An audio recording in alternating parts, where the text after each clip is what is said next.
પ્રિય ભક્તો, 1 જાન્યુઆરી 2026 નવા વર્ષના પહેલા દિવસે ગમે તે થઈ જાય, પણ ચૂપચાપ તુલસીના છોડને સ્પર્શ કરી બોલી દેજો આ 2 શબ્દ. એટલો પૈસો આવશે કે તમે સંભાળી નહીં શકો. સાક્ષાત માતા લક્ષ્મી આવશે તમારા ઘેરે અને તમારા નસીબને બદલતા કોઈ રોકી નહીં શકે. આજે અમે તમારી સામે એક નવી વાત લઈને આવ્યા છીએ, જે તમારા જીવનને સંપૂર્ણપણે બદલી શકે છે.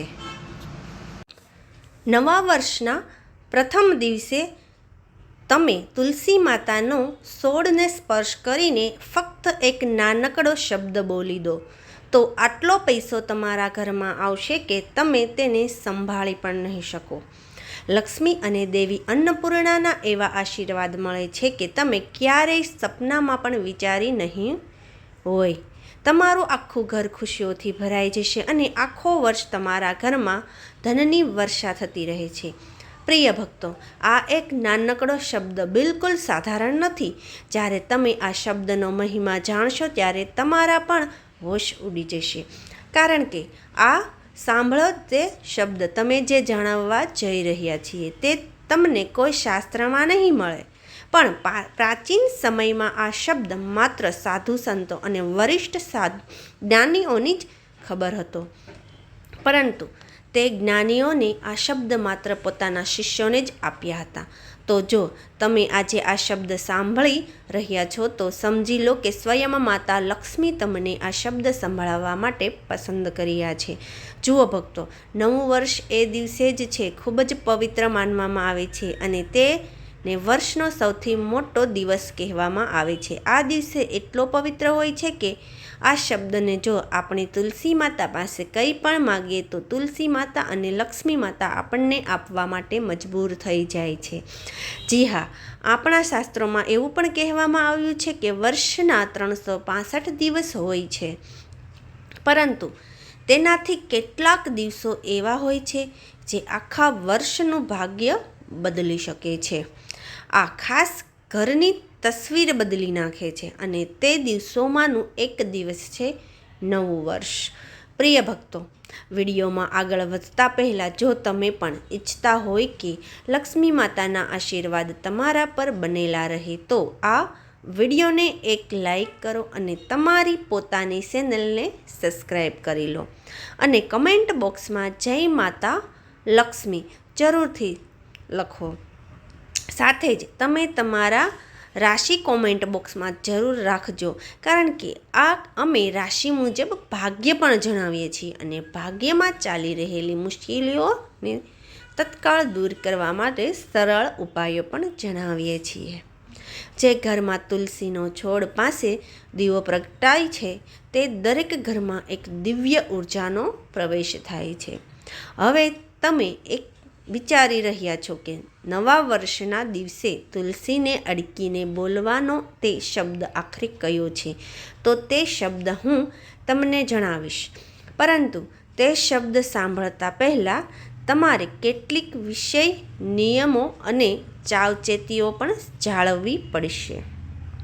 કારણ કે જો તમે આ સાવચેતી વિધિ અને નિયમોને અવગણ્યા તો તમને ફળ નહીં મળે. ઉલટું, જે તમારી પાસે છે તે પણ તમે ગુમાવી શકો છો. તેથી મિત્રો, હું તમને દરેક વસ્તુ વિગતવાર જણાવીશ. ભક્તો, એવું માનવામાં આવે છે કે જે ઘરમાં તુલસી હોય છે તે ઘરમાં માતા લક્ષ્મીનો વાસ ચોક્કસ હોય છે, કારણ કે તુલસીને માતા લક્ષ્મીનું બીજું સ્વરૂપ માનવામાં આવે છે. જે ઘરમાં તુલસી લીલીચમ રહે છે, તે ખીલેલી રહે છે, ત્યાં માનવામાં આવે છે કે માં લક્ષ્મી પ્રગટ છે. એવું પણ કહેવાય છે કે જો કોઈ તુલસી વારંવાર સુકાઈ જાય, તુલસી ફલી રહી નથી, અને તે સીધો અર્થ છે માતા લક્ષ્મી તમારાથી નારાજ છે અને તમારા ઘરમાં કંઈક એવી નકારાત્મક શક્તિઓ છે જે માતાને પ્રવેશતા રોકી રહી છે. હવે જુઓ ભક્તો, નવું વર્ષ એ સમય છે જ્યારે કિસ્મત પણ પલટાઈ જાય છે અને નસીબની દિશા પણ બદલાઈ જાય છે. સાથે જો તમારા જીવનમાં ખૂબ જ દુઃખ છે, તકલીફ છે, સ્પષ્ટ છે અને હંમેશા દેવા તળે દબાયેલા રહો છો, ઘરમાં પૈસા આવે છે પણ ટકતા નથી, જેટલી મહેનત કરો છો એટલું ફળ નથી મળતું.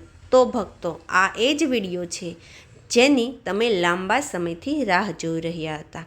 તમારે પ્રતીક્ષા હવે પૂરી થઈ છે.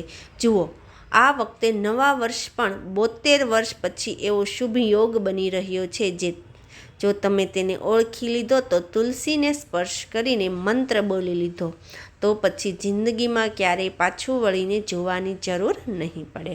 જી હા ભક્તો, હું તમને જણાવી દઉં કે નવા વર્ષના દિવસે લોકો વ્રત કરે છે, પૂજા પાઠ કરે છે, નામ જપ કરે છે, તુલસી માતાને આખો દિવસ સેવા કરે છે. પરંતુ આટલું બધું કરવા છતાં પણ ઘણીવાર લોકોને ફળ મળતું નથી. કેમ મળતું નથી? કારણ આપણને વિધિ ખબર હોતી નથી. ખરેખર શાસ્ત્રોમાં જણાવાયું છે કે તુલસી માતાનું પૂજન જો સાચી વિધિ વિધાન અને સાચા જ્ઞાન સાથે કરવામાં આવે તો જ આપણને ફળ મળે છે. તુલસી માતા સ્વયં ભગવાન વિષ્ણુની પત્નીનું સ્વરૂપ છે અને આ દિવસે જ્યારે તમે તેમને સ્પર્શ કરો છો ત્યારે તમારા હાથમાં માત્ર માટી નહીં પરંતુ દિવ્યતાની ઉર્જા હોય છે. કહેવાય છે કે આ દિવસે બોલાયેલા શબ્દો બ્રહ્માંડને અનેક ગણા વધીને પાછા આવે છે. એટલા માટે આજે અમે તમને એક એવો પણ શબ્દ જણાવવા જઈ રહ્યા છીએ જે તુલસીને સ્પર્શ કરીને બોલી લેશો તો માત્ર પૈસા જ નહીં પણ તમારા જીવનમાં સમૃદ્ધિ, સન્માન અને સ્થિરતાનો એવો પ્રવાહ આવશે કે તમે પોતે સંભાળી નહીં શકો. પરંતુ તે શબ્દ સુધી પહોંચતા પહેલાં એ સમજવું જરૂરી છે કે આખરે તુલસી આટલી સમજકારી કેમ છે. મિત્રો, તુલસી માત્ર એક છોડ નથી, તે એક જીવંત શક્તિ છે. તેના દરેક પાંદડામાં અને દરેક શાખાઓમાં પ્રાણ છે અને જ્યારે વહેલી સવારે સૂરજનું પહેલું કિરણ તુલસીના પાંદડા પર પડે છે ત્યારે તેમની નીકળતા ઓક્સિજન માત્ર શરીરને જ નહીં પણ આત્માને પણ શુદ્ધિ કરે છે. અને આ જ કારણ છે કે તુલસીના છોડ પાસે બેસવા માત્રથી માણસનો માનસિક ભયતાનો અને દરિદ્રતા દૂર થાય છે. નવા વર્ષ સવારે જ્યારે તુલસી સામે દીવો પ્રગટાવવામાં આવે છે ત્યારે તે દીવો માત્ર પ્રતીક જ નહીં પણ પ્રકાશ અને ભાગ્યની શરૂઆત છે. આ દિવસે જ્યારે તમે તુલસી માતાને સ્પર્શ કરો છો ત્યારે તે તમારી અંદરની નકારાત્મકને ખેંચી લે છે. જેનાથી તમારે મનમાં કોઈ અજાણ્યો હોય કે ગરીબી કે દેવું તમને પરેશાન કરી રહ્યું છે તો આ પ્રકારની ઉર્જાને તે શોધી લે છે અને તેના બદલવામાં તમને અપાર સૌભાગ્ય પ્રાપ્ત કરે છે. પરંતુ અહીં એક રહસ્ય છુપાયેલું છે, તેને ધ્યાનથી સાંભળજો. ભક્ત, તુલસી માતા માત્ર તેને જ વરદાન આપે છે જેનાથી પાસે કોઈ માગતું નથી પણ તેને માં માનીને તેની સાથે વાત કરે છે. જે વ્યક્તિ સાચા મનથી કહી દે છે કે માં, આજે હું ખાલી હાથે આવ્યો છું પણ આશીર્વાદથી મારું ઘર ભરી દો, તેનું ઘર શાંતિ અને સમૃદ્ધિથી ભરાઈ જાય છે. પુરાણોમાં લખ્યું છે કે નવા વર્ષના દિવસે જ્યારે તુલસી સામે દીવો બળતો હોય છે તો આ દિવસે એક એવી ચાવી છે જેનાથી ભાગ્યનું તાળું ખુલે છે. પરંતુ આ તાળો માત્ર તે શબ્દથી ખુલે છે જેના વિશે ઓછા લોકો જાણે છે. તુલસીને અડકીને જે શબ્દો બોલવામાં આવે છે તે તમારે આર્થિક સ્થિતિ જ નહીં પણ તમારા કર્મોને પણ શુદ્ધ કરી દે છે. જુઓ ભક્તો, આ શબ્દ કોઈ સાધારણ મંત્ર નથી. આ શબ્દ સ્વયંમાં લક્ષ્મીનો ગુપ્ત આશીર્વાદ છે. આપણા શાસ્ત્રોમાં તો ત્યાં સુધી કહેવાય છે કે આ શબ્દ માત્ર તમને જ પ્રાપ્ત થાય છે જેમના ભાગ્યમાં પરિવર્તન લખેલું હોય છે. હવે વિચારો, જો નવા વર્ષ તમે દીવો પ્રગટાવો અને તે સમયે એક એવો શબ્દ બોલી દો જે સ્વયં બ્રહ્માંડના તરંગોને હચમચાવી દે, તો શું થઈ શકે છે. જ્યારે ભગવાન વિષ્ણુ અને માતા લક્ષ્મી એક સાથે જાગી રહ્યા હોય અને તમે તે ઉર્જાને તમારા શબ્દોમાં બાંધી લો તો તે સીધું બ્રહ્માંડને ચેતનામાં નોંધાઈ જાય છે. લોકો કહે છે કે મહેનત કરો, કર્મ કરો, પરંતુ સત્ય એ છે કે કર્મ ત્યારે જ ફળ આપે છે જ્યારે તે સાચા સમય અને સાચી ભાવનાથી કરવામાં આવે છે. નવું વર્ષ એક એ સમય છે જ્યારે કર્મ અને ભાગ્ય બંને એકસાથે ઊભા હોય છે. પરંતુ ધ્યાન રાખજો મિત્રો, આ તુલસી માતાને અડકીને વખતે તમારા મનમાં લોભ કે લાલચ ન હોવી જોઈએ, માત્ર ભક્તિ હોવી જોઈએ. જો તમને વિચારશો કે મારે ફક્ત પૈસા જ જોઈએ છે તો તુલસી પૈસા નહીં આપે. પણ જો તમે વિચારશો કે હું મારી માના ચરણોમાં મારું નસીબ ચોંપી રહી છું તો તે જ તુલસી લક્ષ્મી બનીને તમારા ઘરમાં પ્રવેશે. હવે અમે તમને તે શબ્દ આપવા જઈ રહ્યા છીએ. ધ્યાનથી સાંભળજો. આ કોઈ તાંત્રિક મંત્ર નથી, આ ઉર્જાનું આહન છે. જ્યારે નવા વર્ષની સવારે તુલસીના છોડ સામે ઊભા રહીને તમે તેને સ્પર્શ કરો ત્યારે કહો, પ્રગટ હો પ્રભુ. પ્રેરણા આ શબ્દ સીધો બ્રહ્માંડના હૃદય સુધી પહોંચે છે. પ્રગટ હોનો અર્થ છે કે જે અત્યાર સુધી છુપાયેલું હતું તે હવે દેખાય, અને પ્રભુ પ્રેરણાનો અર્થ છે તે દેવી ઉર્જા જ ભગવાનના મનમાંથી નીકળી તમારા મનમાં પ્રવેશ કરે છે. જ્યારે તમે તુલસીને અડકીને આ કહો છો ત્યારે તે બ્રહ્માંડને આદેશ આપી રહી છો કે હવે મારી કિસ્મત પ્રગટ થાય, મારા તનમાં ધનના રસ્તા ખુલે. આ શબ્દ બોલ્યા પછી જે કંપન પેદા થાય તે પરિવર્તનનો માર્ગ શરૂ કરે છે. ઘણા લોકોએ અનુભવ્યું છે કે આ શબ્દ બોલ્યા પછી તમને અંધારિત્મિક ધન લાભ થાય છે, ગુમાવેલા પૈસા પાછા આવ્યા છે. આ શબ્દ બોલ્યા પછી એક દીવો પ્રગટાવો અને મનમાં કહેવું કે માં તુલસી, હવે હું ખાલી નથી, હું તારા આશીર્વાદથી પૂર્ણ છું. આ શબ્દ 12 મહિના સુધી અસર કરે છે.